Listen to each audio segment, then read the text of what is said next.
पहला पाठ दानिएल अध्याय 3 पद संख्या 14 से 20। नबूकदनेस्सर ने कहा, शद्रक, मेशक और अबेदनगो, क्या ये बात सच है कि तुम लोग न तो मेरे देवताओं की सेवा करते और न मेरे द्वारा संस्थापित स्वर्ण मूर्ति की आराधना करते हो? क्या तुम लोग अब तुरही, वंशी, सितार, सारंगी, वीणा और सब प्रकार के वाद्यों की आवाज सुनते ही मेरी बनाई मूर्ति को दंडवत कर उसकी आराधना करने तैयार हो? यदि तुम उसकी आराधना नहीं करो तो उसी समय प्रज्वलित भट्टी में डाल दिए जाओगे। तब कौन देवता तुम लोगों को मेरे हाथों से बचा सकेगा? शद्रक, मेशक और अबेदनगो ने राजा नबूकदनेस्सर को यह उत्तर दिया, राजा, इसके संबंध में हमें आपसे कुछ नहीं कहना है। यदि कोई ईश्वर है जो ऐसा कर सकता है, तो वो हमारा ही ईश्वर है जिसकी हम सेवा करते हैं। वो हमें प्रज्वलित भट्टी से बचाने में समर्थ है और हमें आपके हाथों से छुड़ाएगा। यदि वह ऐसा नहीं करेगा तो राजा, ये जान ले कि हम न तो आपके देवताओं की सेवा करेंगे और न आपके द्वारा संस्थापित स्वर्ण मूर्ति की आराधना ही। ये सुनकर नबूकदनेस्सर शद्रक, मेशक और अबेदनगो पर बहुत क्रोध हो गया और उसके चेहरे का रंग बदल गया। उसने भट्टी का ताप सामान्य से 7 गुना अधिक तेज करने की आज्ञा दी और अपनी सेना से कुछ बलिष्ठ जवानों को आदेश दिया कि वे शद्रक, मेशक और अबेदनगो को बांधकर प्रज्वलित भट्टी में डाल दें। राजा नबूकदनेस्सर बड़े अचंभे में पड़ गया। वो घबरा कर उठ खड़ा हुआ और अपने दरबारियों से बोला, क्या हमने 3 व्यक्तियों को बांधकर आग में नहीं डलवाया?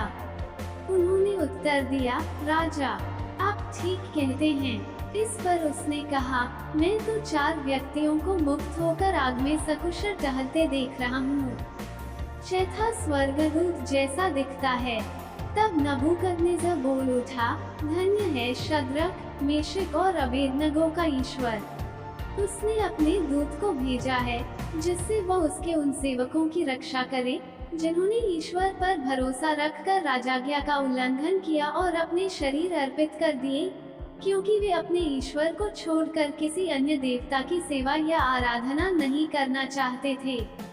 सुसमाचार संत योहन अध्याय 8 पद संख्या 31 से 42। जिन यहूदियों ने उनमें विश्वास किया उनसे ईसा ने कहा, यदि तुम मेरी शिक्षा पर दृढ़ रहोगे तो सचमुच मेरे शिष्य सिद्ध होगे। तुम सत्य को पहचान जाओगे और सत्य तुम्हें स्वतंत्र बना देगा।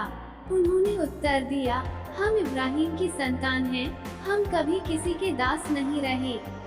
आप ये क्या कहते हैं, तुम स्वतंत्र हो जाओगे? ईसा ने उनसे कहा, मैं तुमसे यह कहता हूँ, जो पाप करता है वो पाप का दास है।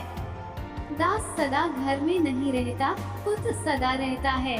इसलिए यदि पुत्र तुम्हें स्वतंत्र बना देगा तो तुम सचमुच स्वतंत्र होगे। मैं जानता हूँ कि तुम लोग इब्राहिम की संतान हो, फिर भी तुम मुझे मार डालने की ताक में रहते हो, क्योंकि मेरी शिक्षा तुम्हारे हृदय में घर नहीं कर सकी।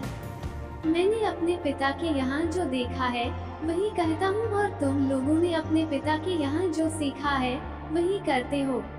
उन्होंने उत्तर दिया, इब्राहिम हमारे पिता हैं। इस पर ईसा ने उनसे कहा, यदि तुम इब्राहिम की संतान हो तो इब्राहिम जैसा आचरण करो।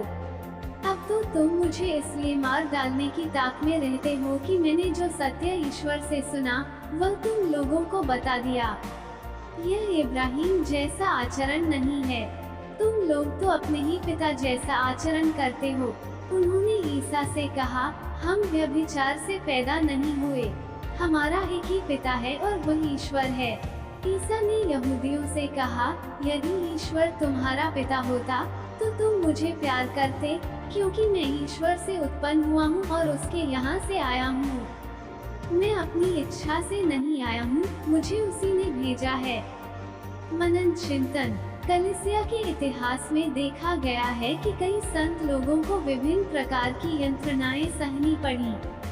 अपने विश्वास का उदाहरण देते हुए ऐसे कई महान लोग आए जा खुशी खुशी शहादत को गले लगा लिए।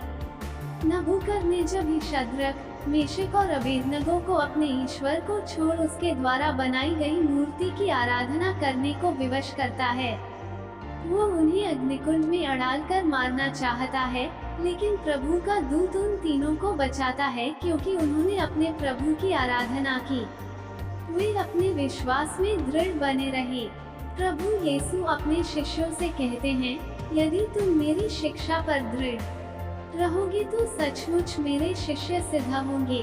तुम सत्य को पहचानोगे और सत्य तुम्हें स्वतंत्र बना देगा। हम सब सत्य को जानना चाहते हैं तथा उसका अनुभव करना चाहते हैं।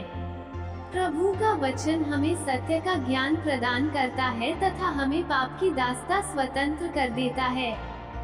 यूहन्ना 15:3 में प्रभु यीशु कहते हैं, मैंने तुम लोगों को जो शिक्षा दी है उसके कारण तुम शुद्ध हो गए हो। आमीन।